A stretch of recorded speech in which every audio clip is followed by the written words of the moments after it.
Rev it up and welcome to Cars Yeah, show number 1309. I love the evolution of the auto industry, and I love the feeling of what a car does for you, what it makes you feel. This is Cars Yeah, where you'll enjoy interviews with inspiring automotive enthusiasts. Mark Green is here to provide you with a fuel injection of automotive inspiration. So get in, sit down, buckle up, and get ready for a wild ride here on Cars Yeah.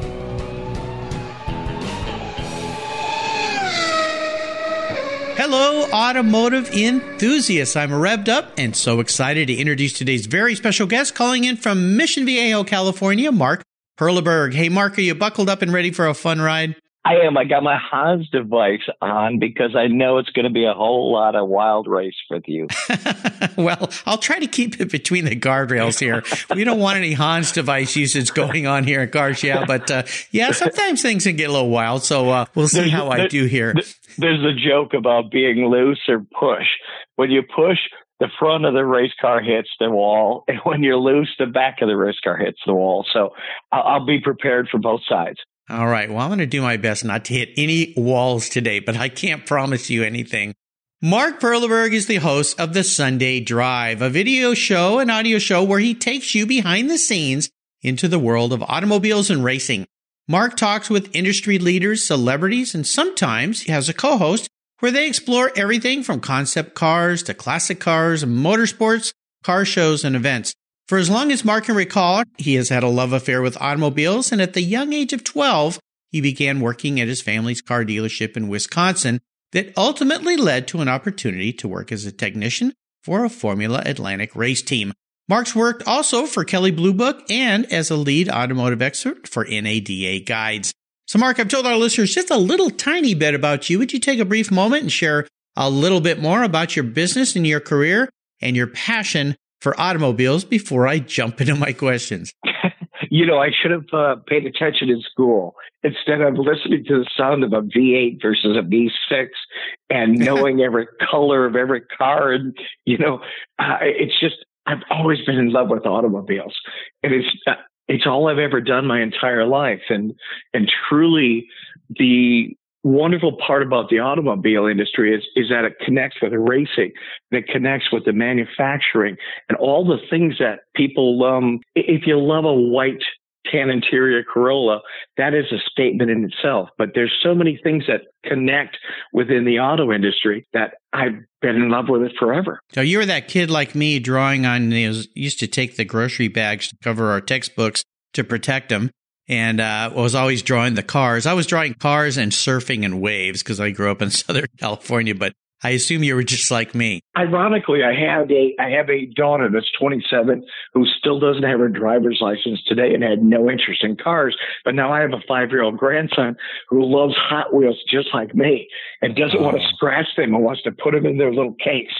And I mean, there's a side of the world that you could never explain to somebody, the love of the automobile, to someone who does. Got it. Yeah, and that's always been me. And so for myself, when I do the Sunday Drive, I want to take people to places that they've never been to. I worked for NADA Guides for years, and I was fortunate to travel the world. But we used to always talk about 84-year-old Aunt Martha.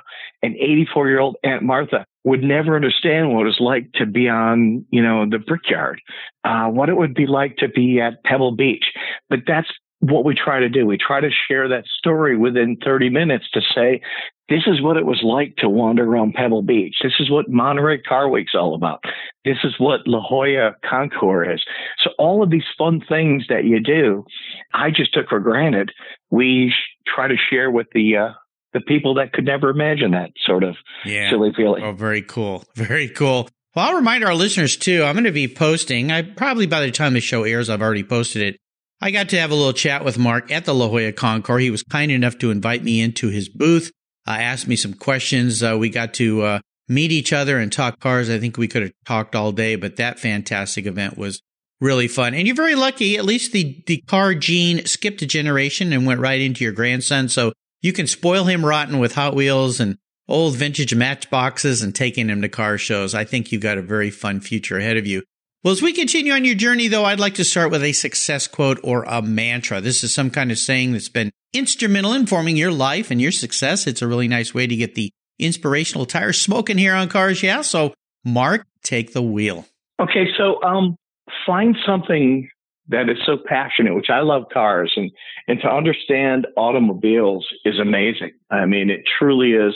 You know, when you think of the designers, the guy that is I look at guys like Henrik Fisker, and I look at him, and he could take a napkin and a Sharpie, and he could draw you a car that you could never imagine. I can't do that. But there's such a touch along the way. There's so many people that make this industry interesting. And at the end of the day, you see people at car shows and you look at cars that are interesting. You look at like the Pacer. The Pacer's kind of an interesting car now. and I'm really curious why you pick the Pacer. Of all cars to pick, you pick a Pacer. There's a story behind here somewhere. There is, because that was one of those times that you always look at, I think like the AMC, the Rebel machine. You look at manufacturers, you look at like the Golden Hawk Studebaker. You look at like a manufacturer that at the end of their world, they come out with the coolest car they could ever imagine. And that to me fascinates me about the industry. And what's interesting now is that I don't think kids are that interested in cars anymore. And that, but you look at the history of the automobile, and for myself, I'm a post World War II expert. And I'm not pre-World War II. The big wheel cars didn't have a lot of fascination for me. But it's interesting when you look at how, probably 1939 to 1946, the cars were almost identical. And then in the mid-50s, you had to be different because you had these GIs coming back with a whole bunch of money, and they were 10 years, and all of a sudden you had like the flathead Fords, and then you had the 55 Bel Airs, and you had a day where cars changed body styles every year, but internally, the door handle was the same for 15, 16 years. That was crazy. Yeah. Times are just that was such an interesting time in history. But now you look at where, there's a lot of, we don't live in a Pinto in Vegas sort of world. Every car out there today is really a good car. And what's interesting, I just had at La Jolla, the Kia Telluride. And what a really nice vehicle. And when I test, you're in the same world where you test these vehicles. And I never look at the Moroni sticker for till the end. And it's like, wow, $46,000 for this. This is $80,000 Grand Cherokee. This is a really cool car. Is it a car that I'd want to go buy? I'm a German BMW kind of guy, Sure. Mercedes. Yeah. But the next generation might be different. And it truly is. I love the evolution of the auto industry, and I love the feeling of what a car does for you, what it makes you feel. I understand 100%. Let's go back in time a little bit and have you share a story that instigated your personal passion for cars. I mentioned in the intro that at 12 years old, you went to work for your family's car business, but is there a pivotal moment in your life when you knew that you were indeed going to be a car guy for life? Yes, I had a 7-year older brother. And what was interesting is when we were kids, my dad built us a HO track and a train track in the basement. And I could never figure out how my brother could always figure out. I had this little way of making the cars a little faster, and my brother was always faster than me. And then when I grew up, I found out he was switching bodies on me. But it was kind of that passion of that point at 8 or 9 years old when I kind of knew every make, model, color. I knew the color of grains of this. There was just a point where I just didn't want to do anything else. And my brother ended up, fortunately getting a car dealership when I was 12 years old, and he was only 21, and it was a fluke in life. But it ended up that I just loved being there. I loved working on the cars. I was the guy that, I started out as the lot boy.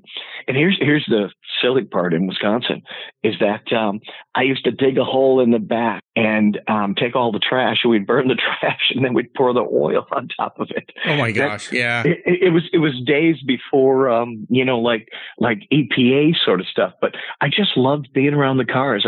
Here's one of my best stories: is I remember the last XKE we had, Jag, and it was sable brown with biscuit interior. And I remember rolling it on the floor, and it was $9,300 window sticker in 1974. And I'm thinking, a lot of money in 1974 for a car. That's it. I'm thinking, holy Jesus, $10,000 of tax and license.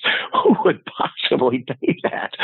So as I look at cars and I think of some of the stories that I've had, when I first moved to California in 1980, I worked for a British Leyland dealer. And that's how I got the job, was from my brother. And I bought a 69 XKE, and it was Tropitone lawn furniture. And Southern California was kind of fairly new at that time. And the owner of the Tropitone furniture brought this in. His sister just died. This was her car. It was red. It was painted beige, and the dealership didn't want it. And I said, do you care if I buy the car? And I talked to the guy and I said, hey, I'm 20 years old. I just moved to California. I could probably come up with $3,000 total. And he said, I like you. I'll sell the car to you. And I painted it back to the red, and I thought it was the coolest car in the world. And I sold it for $16,500, and I thought I was the richest guy in the whole world. I want that car back. Yeah, we all have those, and I'm going to get to that question in a minute. But before I do, I want you to talk about a big challenge or a big failure that you faced along the way. And more importantly, what was the lesson that situation taught you? So kind of walk us through that time and tell us how that experience coming out of it helped you gain even more momentum as you move forward in your life and your career. Some of the part is that when you're in love with the automobile, you become in love with the automobile. And some of the failures that I had, one of my biggest failures, I was a car dealer for years. And what hurt me the most was when really, I want to say 9/11 was a big failure. And it hurt a lot of people. It brought 0% financing. It kind of cut a lot of people out. And along the time, it just seemed like, the little guy just couldn't make any money anymore. And there was not a lot left over. So I went to University of Wisconsin, very early days of college, like one of the first days when the professor said, would you rather have $1 in your pocket or 4 quarters? And as a kid, I thought, I just want $1. It's easy to fold. And now I want 4 quarters. And one of the things that I learned is that just keep 4 things in your life. And I try now to keep multiple areas that can pay the bills and stay out of debt and do your things. And but continue to do. But for myself, the love is the automobile. And I mean, I love Orange Coast Media. I love the car shows, and I love being involved with the charities and the things that you can give back. And that to me is probably the best lesson along the way, is that along the way. And one of the interesting parts is that I had, there's a company I dealt with called Warren Tech. And Warren Tech I had 347 warranty contracts out with them, and service contracts. And unfortunately, they were the number one service provider for the World Trade Center. Mm-hmm. And when they filed bankruptcy on me, I was on the hook for all of these warranties. So you get stuck in a hole a little bit. And, for 15 minutes, you feel bad for yourself, but then you think, hey, figure out a new, if you hate the hole you're in, stop digging. Yeah, that's a great line.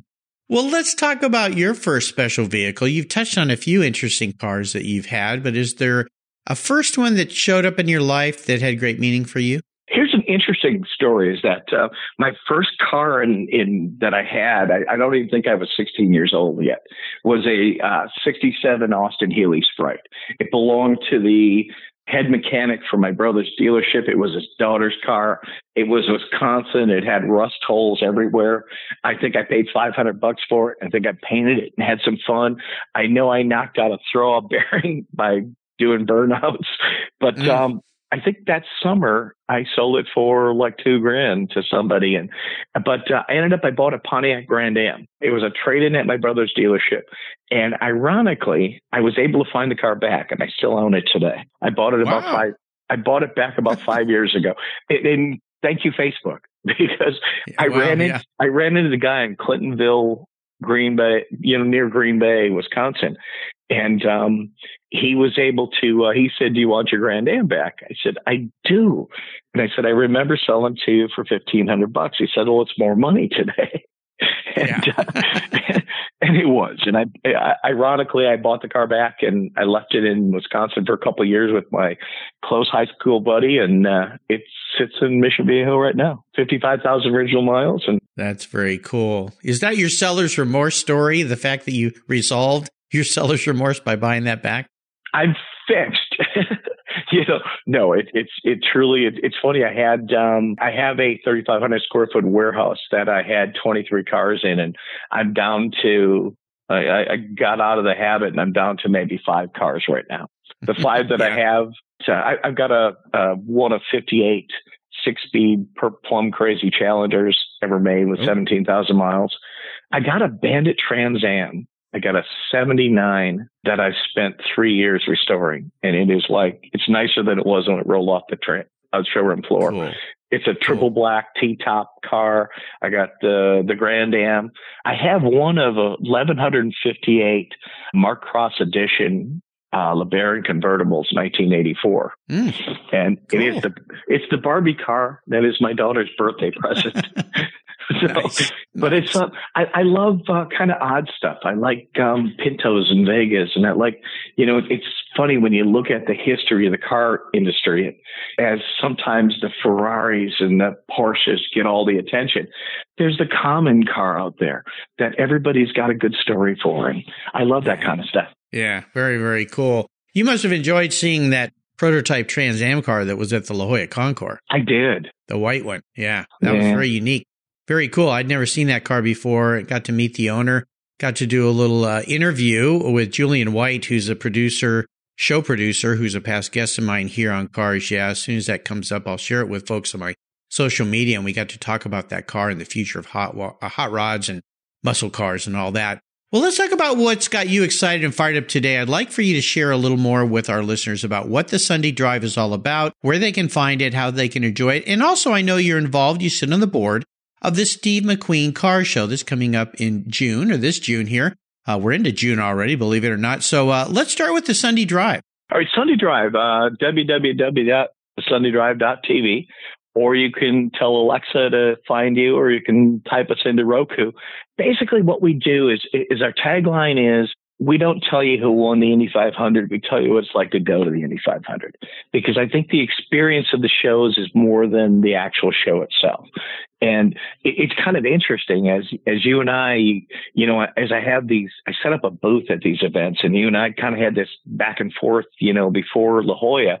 When you're stuck in a hole, you're stuck in a hole. A booth doesn't get you to see a whole lot. It gets you to meet a whole lot of people. But our goal is to share, the people that are cool car people like yourself. And, it's your history and the things that you do. And that's our job, is to share what people that have the passion for the automobiles. And that could be the pinstriper, the painter, the guy that's the detailer. It could be, there's a lot of different things. Or the guy that just bought it because, Aunt Martha loved it. That's our job, is to share. And our passion right now, and I mean, it's been for the last 5 years, is the Boys Republic. And the Boys Republic is the Friends of Steve McQueen Car Show. We have the rally coming up on the 4th, 5th, and 6th of May, which will be beyond that, and we'll put some footage up. But in June, we'll have the show, and the show is good. What's interesting about the show is that, as you think of, I know you've been involved in a lot of shows, and I've been in. So when you're all done, you do these charity events, and you hand a check for $8,000 or $10,000, and it is just such an amazing thing, and it helps everybody. Last year, we donated $603,000. Wow. That's incredible. It is truly. It built a new kitchen. What's cool about it is that the actual show itself, or the actual Boys Republic, is a Los Angeles-based youth detention center. Los Angeles juvie has 15 to 18 has a 27% success rate, which means 73% of these people will be gangsters the rest of their life. We have 80% success rate. We get the parents involved. We teach them how to write a check. We teach them how to get into an apartment lease. All the things that there's nothing without work is really the cool part about it. What's interesting is that their most famous inmate was Steve McQueen. That's a great story, too, that Chad, his son, was on the show here a couple times, and we talked about the event. And the fact that his dad was pretty much a delinquent because of his very crummy parents and got in trouble. And this judge said, you have two choices, go to jail or go to the Boys Republic. And I think Steve McQueen was no dummy. He goes, well, I think I'm going to go to summer camp, sir. That sounds like more fun to me. But on a serious note, it really did help set him straight. And, of course, the rest is history. Yeah. It's a great thing.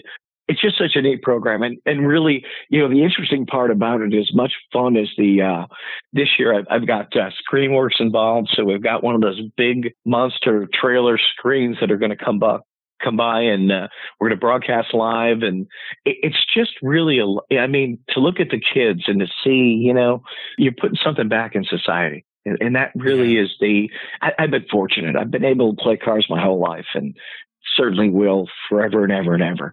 But to be able to give back to these kids and to put something back is a fun feeling. And literally Chad's a great guy. And the people that are involved, the good news is they're all, like high-end people. So they can afford to give a little twist back. Give a little, give a lot. Well, this show that we're doing here, I'm doing with Mark today for you listeners, is airing June 7th. The Steve McQueen Car Show was June 1st. It was last week. But however, I want to remind my listeners, I do a lot of promotion for past guests here. I've been promoting the Steve McQueen Car Show on my social media. Follow me there so that you know about these shows coming up. But it'll be happening next year as well. So if you get a chance to be in the Los Angeles area and attend it, it's a very cool show. They do some really cool featured marks and things. In the past, they've done like motorcycles to feature Steve McQueen's The Great Escape movie, and they've had the bullet car there, the Mustang, the famous Mustang. So check it out. And also, of course, again, I'll put links to Mark's The Sunday Drive on his Cars Yeah show notes page so you can follow him if you don't already and check out what he's up to. Well, Mark, up next is The Last Lap. Before we put the pedal to the metal, let's say thank you to today's Cars Yeah sponsors that make this all possible. Hey, fellow automotive enthusiasts, I'm a huge fan of Covercraft. I've protected my vehicles with their products since 1975. That's right, all the way back to my high school days. Want to keep your vehicle's exterior and interior looking new? It's easy with a Covercraft car cover. A car cover is the best way to keep your vehicle looking great for years to come. Car covers protect your paint from fallout, birds, dust, rain, insects, and pollen. It's a fast, easy, and inexpensive way to keep your vehicle looking new. I use my Covercraft car covers every single day. Right now, you can get 10% off all Covercraft custom car covers or their ready-fit car covers. Plus, they offer you over 15 quality fabrics to choose from. Their spring sale is from April 15th through June 16th, 2019. Order direct at covercraft.com and tell them Mark at Cars Yeah sent you. Covercraft is the right choice. Learn more today at covercraft.com. That's covercraft.com. Are you looking for a way to get your products or services into the ears of thousands of automotive enthusiasts around the globe? I can help. This is Mark Green here at Cars Yeah, and I'd be honored to be an influencer and ambassador for your brand in a unique and personal way. 5 days a week, thousands of subscribers and listeners enjoy the Cars Yeah podcast and website. Contact me today and I'll show you how at mark@carsyeah.com or connect with me through the Cars Yeah website at carsyeah.com. Hey, Mark Green here from Cars Yeah. Did you know you can now see me on the Cars Yeah TV show. It's a weekly visit to some of my past Cars Yeah podcast guests, and I take you along for the ride. You go behind the garage door and into their lives, their businesses, and you get to see what makes them successful. With tens of millions of viewers, Cars Yeah TV is making its mark. Cars Yeah TV is available on MAV TV and Lucas Oil Racing TV. You'll find MAV TV on Direct TV, Fubo TV, Fios by Verizon, or you can stream it through Lucas Oil Racing Television online. And they said I only had a face for podcasting. All right, Mark, we are back, and I have a bit of an introspective question for you. If you woke up tomorrow and you were a car parked in the garage, not what you want to be, but how you perceive yourself as metal and rubber and hoses and spark plugs, or I don't know, maybe you're a skateboard. We'll see what you have to say. What kind of vehicle would Mark be and why? Mark would be a Bentley Arnage. He would be black with a black top and tan interior, really light tan. Because it's really rare and it's unique and it's fast and it will always hold its value. You know, I loved those cars. Well, I love all cars really, but Bentleys to me are pretty cool because they're like Rolls Royce on sport mode. And I got to spend a weekend, probably about 9 years ago. The local Bentley dealer sent me out to Pacific Raceway along with about 10 other guys. And we got to drive their two new cars at the time. And I'll tell you something, I wasn't that interested in going just because like big, heavy luxury car, that's not me at all. And I was blown away at what those cars could do on the track. I mean, I was dumbfounded. I came off after a couple laps and the Bentley guy looked at him and I said, "Can we do that again?" And he just smiled. He goes, "Yeah, go for it." Incredible cars, aren't they? They're pretty special. I was fortunate in 2003 to be probably the 8th person in the world to drive the Continental when it was the new version of the Volkswagen version. So they flew us all into London and drove us up to Crewe and let us drive these cars back. And it's just amazing. It just truly was. I went through separation anxiety for 6 months of therapy to say, I'm stealing this. I'm putting this. Yeah. They are. Rolls-Royce here loaned me a car for the weekend once. And again, I kind of thought, I didn't want to get out of that thing at the end of the weekend. I'm like, this is nice. I mean, power, performance, and of course, the Grey Poupon moments were hilarious. But yeah, very cool. Well, we are going to enter the last lap here, Mark, and I'm going to fire off a series of questions to ask you to give our listeners some very quick blips of the Bentley Arnage throttle. So here we go. What's the best automotive advice you've ever received? Here's my best advice in automotive is if you buy the car that you are driving down the boulevard and you are looking at yourself in the glass windows and you think, damn, I look good at that. That is truly the best advice because, I think people get caught up in, $299 a month lease with no money down or buy the green one because you don't like this. But I think the best advice is what car do you see yourself in? What tickles your fancy? And because then you'll be happy with it for a long time and you won't think 2 years later. So my best advice to anybody is buy the car that you think you look the best in. And only you can make that decision. So buy the one, if you like sunroofs, put a sunroof in one. Ironically, I have I talked about a Challenger earlier. I have a 2014 Dodge Challenger. It is a 6-speed transmission. It's a no sunroof car. It's got 17,000 miles. I bought it used with 8,000 miles, and I bought it for half of what I was going to buy from my buddy Scott Brown with Chrysler. It was a $45,000 invoice car. I bought it for half of, and the dealer was so desperate to get rid of a 3-pedal purple no sunroof car Challenger. And it was crazy guy ordered this thing. Plum Quazy is the license plate. PLM nice. That's very QWAZ is the license plate of the car, and that is truly. But that was the car that I saw myself keeping forever, and it's the car that I see, whether it's right or wrong, 20 years from now being worth $800,000 at the Barrett Jackson auction. Probably we can not. all hope. We can all hope for that. Well, probably not realistic, but that is truly. I think that's the fun of cars, is the imagination. And when I never drive the car, and it's when I drive it, it makes me feel so special. Well, you need to drive it more, but I always say it's the look back. If you park your car, walk 5 steps, and look back, you've picked the right car. If you don't look back, you need something better. Would you share a personal habit that you believe has contributed to your many successes over the years? I get up every morning at 5:30 a.m. And I think it works with people on the East Coast. And I think that there is not a day that I won't answer the phone.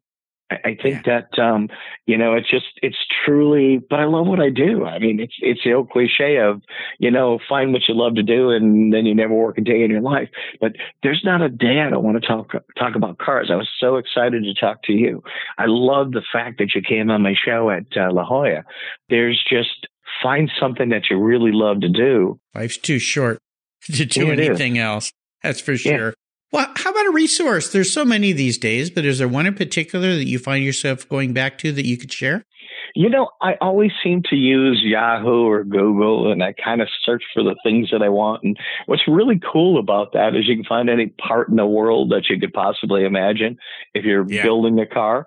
And on a research, they're somewhat independent. So it's not that the websites that are out there are one way or another, but you find it independent. So find a car that you like and find something that tickles your fancy. But, and maybe I'm an old guy, still have a Yahoo email account. I was going to say, what's Yahoo? I've never heard of that one, but I certainly know about Google. Of course, I got to plug Google because my son works for that company, and I use Google virtually every day, all the time. It's just incredible resource. Well, here's the one. If I could wave a magic wand and arrange for you to have a drink with anyone in the automotive industry, living or deceased, who would it be? Right now I'd like to meet Elon Musk. Yeah, I would too. And I mean, I met him in passing, and it's funny because Henrik Fisker is more. I talk about guys like Jay Leno and Henrik Fisker, and I've never eaten food with them, but they know my name and I know their name. But Elon Musk is such an interesting character. And he seems to be a big part of the media right now. And I'd love to hang out with him for a little bit. Yeah, I would too. Absolutely. I've reached out many times. I'm sure that a lot of people are tapping on his shoulder, and I'm a little gnat. But maybe someday we'll get to hear Elon and Mark Green talk on cars. Yeah, that would be pretty darn cool. How about a book? Is there a book you've read that you'd like to share with our listeners? I love all the Carroll Shelby books. I'm a Carroll Shelby fan, and for me, it's what an interesting guy. And I mean, it's kind of a sad. I've got a lot of film on Carroll, and I got a lot of film on Bob Bondurant. I've got a lot of film on George Barris, and it almost is like, wow, I've got to the next evolution to where all of the legends of the car business of the 60s, that maybe 70s, that will never be repeated, seem to go away. Yeah. I would say one of my favorite Shelby books it's got Carroll in it, but it was a past guest of mine, AJ Bain, Go Like Hell, which is about the Cobra Ferrari wars, if you will. That's a great book. That other book, Carroll Shelby, it's an unauthorized biography by, I think it's Mills, Rinsey Mills, I think is his name, is another great one. But there's so many great things written about that guy. Absolutely fantastic. I'll put a couple of those up on your show notes page here on Cars Yeah, and I'll remind our listeners you can find all these links on Mark's page here at carsyeah.com. Just type in Mark Perleberg, Perleberg. A great German and Northern American name, I think, is the way we'll combine that. Wisconsin. Oh, yeah. Yes, Wisconsin. Exactly. You got to pronounce that a whole lot. People always remind me. A whole lot. Yeah, a whole 40 lot. years later. What's kind of funny is I moved to, as you alluded to earlier, I went to, my brother was a British Leyland dealer, and in 1980, like February of 1980, the factory rep, which I'm still close with, he works with Suzuki boat motors now out in Florida, but he said, why don't you come and wrench with us? And we're going to Long Beach Grand Prix. And the Long Beach Grand Prix at the time was Formula One with the F1, the Formula Atlantic as a background. And we had thought that we were going to win, and we crashed 3 laps in the first session out. Hit the Queen tip. Well, it's a tight course. Yeah, it was different then. It was, and how different Long Beach is today than it used to be. And now it's kind of sweet and kind, and, it used to be kind of fun. Yeah. So I remember going to those F1 races in the 70s, and, cause I was living in Southern California, and I got to see some of the greats, drive on that track. So, yeah, very cool. Long Beach Grand Prix. You got to attend it either way. All right, we are up to the checkered flag here, Mark, and this last question can be a bit of a doozy. Today, I'm going to buy you any cool collector car on the planet. Doesn't matter who owns it. I'm going to buy it for you. But there's a couple rules to this game that make it a little bit of a challenge. It's the only collector car you can have. That means you got to get rid of all the cars you have. Or if you want to keep one, that's even better. Then I don't have to buy you one. You have to drive it. No garage queens allowed here. I want you to put some miles on this thing and enjoy life out on the road there in Southern California. And here's the big kicker. You can't sell it to buy a bunch of other cars with. So that little trick for an old car dealer is off the table. So what's it going to be? One of my favorite cars that I still wish I had back, I had a 1991 512 TR Ferrari. Oh, okay. It was black tan interior. It had the light interior. Ironically, it didn't fit going. It didn't go up my driveway. I had a long, slanty driveway, and I had to have special braces made that got it up toward. Finally, I tore the spoiler off so many times, but I'd love to have the car back. Steep. I was going to say, if your Ferrari couldn't go up a hill, you've got some cylinder problems going on. No, it wasn't that. It tore that spoiler off. But here's a good story if nobody's listening. But they had just built the 73 toll road and in California, and it was kind of open, but it wasn't. I am 160 miles per hour on a Sunday morning. Well, we won't repeat that to the California Highway Patrol. they pulled me over, and he said, "What are you doing?" I said, "I'm just having fun," because it wasn't a car you could play with in a normal world. It wasn't fun to drive on Marguerite Parkway. It was just it had a funky shifter. It had that slotted, but there's something about it, and the pedals were off to the left. There was just a feeling that car had. That buy that for me. I'll get you the shipping address. I'll handle that for you. What color would you like that Ferrari to be? I think black with tan's gotta, Oh, okay. Yeah, that's kind of unique. I'll take red. I'm red, open. Of course, a red. Okay. I could be white. I could be, Don Johnson. Don Johnson, going to say, yeah, Don Johnson. I'll figure one out for you, Mark, and I won't tear the spoiler off when I deliver it. How's that sound? I don't live on a slanty driveway anymore. There you go. Good deal. Well, Mark, you've taken me on a great ride today. I've really enjoyed your stories. I want to thank you for sharing your journey. Could you offer us a little parting piece of wisdom or guidance before you rip off down that illegal freeway road in your 91 512 TR? Always find the car that tickles your fancy. I mean, everybody's got it. It could be, the person who loves the Hyundai or the Kia or the, whatever it might be in your life. Find that car that tickles your fancy. And because it truly don't, I'm not an automation sort of guy. I love 3 pedals and I love driving, so just always chase your dreams with your cars. There you go. Again, what's the best way for our listeners to find you on the Sunday Drive? The best way is to find www.thesundaydrive.tv or find us on Amazon or Roku. All right. Well, I'll make sure I put those links on Mark's show notes page so you can track him down and find out what this guy does every Sunday. He's having fun. Mark, thanks for being so generous today with your time, your expertise, and for sharing your experiences with our listeners. Thanks for having me on your show when I was at the La Jolla Concours. Until you and I talk again, I'll see you down the road. All right. Take care, my friend. Thank you.